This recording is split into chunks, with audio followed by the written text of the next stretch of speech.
Hello and welcome to Peaceful Rebellion and welcome to the countryside.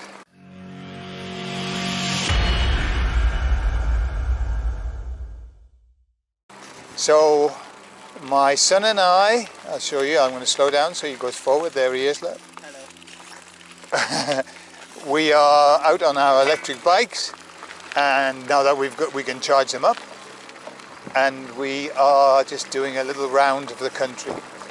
So hopefully, I'm wearing the camera on my chest rather than having it on the bike. Well, you haven't seen any. I haven't done anything for Peaceful Rebellion, but I had it on the handlebars, and every time I turned the handlebar, the image was shooting around, so it wasn't very nice.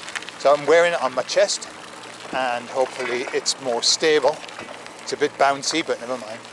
So yesterday we were completely without electricity, and what was interesting was that as soon as the electricity went out, it was clear like how much we rely on the national grid and how easy it is to bring a country to its knees in a matter of seconds just by not having any electricity. So fortunately, because we are conspiracy factists, all of our house is set up for these kind of situations. So we've got solar panels with a system and batteries that allows us to shift from external source to internal source. It wasn't working. In the morning it didn't work, and I sent a message to the technician just thinking, well, he'll never get it because the whole grid was down. But he did, and he came and he sorted it out for us. So after lunch, we had electricity all afternoon, just from the solar panels. And on the night time, we were able to watch the TV because the internet, the broadband, was still working. It was really unusual. Something I don't understand, and it makes me curious as to how it was that the broadband was working. And so as long as we had power in the house, we could have internet. And I would have thought that it shouldn't have worked if the whole of Spain was out. Where's the supply from the broadband? I don't know. Anyway, so there you have it. So yes, I had to turn the camera off because I think we were going to go against the wind, and that wasn't very nice.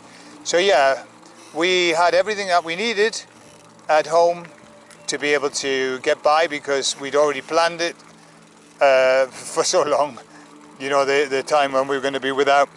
I mean, we never had to touch our food supply or anything like that because it was just like a normal day, except that we had to cook on a camping stove rather than on the cooker. But other than that, really, nothing much. And we had to fill up the toilets when we used them because there was no water supply because the pump was off.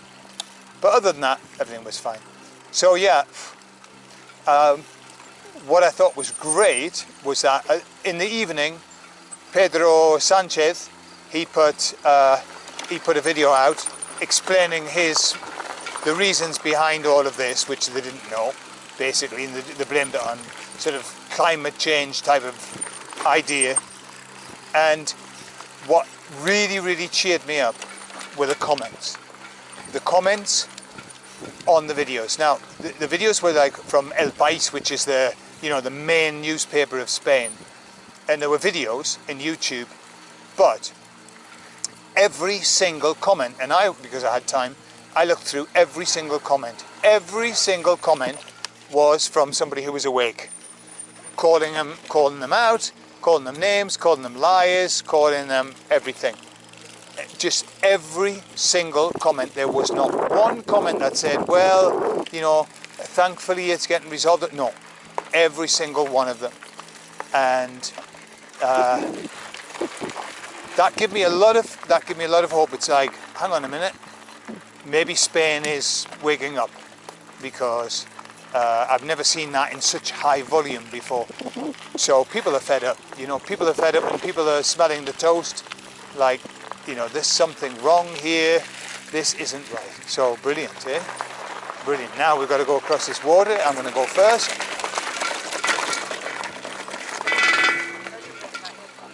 No? Whoa.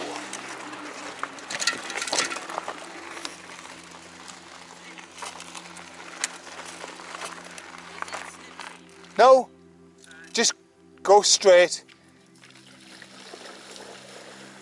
Oh no. Oh no! Get out of the water quickly as you can. Don't let the battery in the water. You liar. So we've just gone down what we call God's Bank, and now we're going to go up Devil's Bank. It's called Devil's Bank because it's blinking hard when you run up it, or if you have to cycle it. Well, I'm on an electric bike, and so is Sebastian, so it isn't as difficult as it might be on a normal bike. I can manage it now on a normal bike. I never used to be able to, but now I can. However, on an electric bike, it's just that little easier. It's still dodgy though. My son was asking me about what the causes were, and I said, don't worry about it. In a week, we'll know everything, and we'll have a pretty good idea. It's always the case, you know, because everybody does so much work to find out stuff. So what happened was 6 days ago, Spain celebrated its first day with the electricity network being run only on renewable energy. 6 days ago. Renewable energy for the whole day, and then 6 days later everything collapsed. So my suspicion, my money goes on that, because well, it just goes on that because that seems a little bit dodgy. And isn't it interesting that the European Union only a few weeks ago was warning everybody to get a 72-hour pack and offering to sell the pack. You know, how about that for problem reaction solution? So, yeah. What I know for a certainty now, and that, you know, even though I don't proclaim to know the truth, what I do know is that that wasn't an accident. That's what I know. It was organised. Nothing in mainstream happens by accident. So let's just see. Let's see what we find out as time moves on. However, it was quite exciting, really, in many ways, and it was a nice change. And I had a break. It was like having a day's holiday, so it was quite nice. I suppose a bit like the lockdowns, wasn't it? You know, that I got all sorts done during the lockdowns. It was my most prolific period of doing stuff, just like yesterday. So there you are. We're heading back to the house now, and at least you've had a chance to see some of the countryside, which is nice. So I live in absolutely gorgeous countryside, beautiful, beautiful part of Spain, Guadalajara.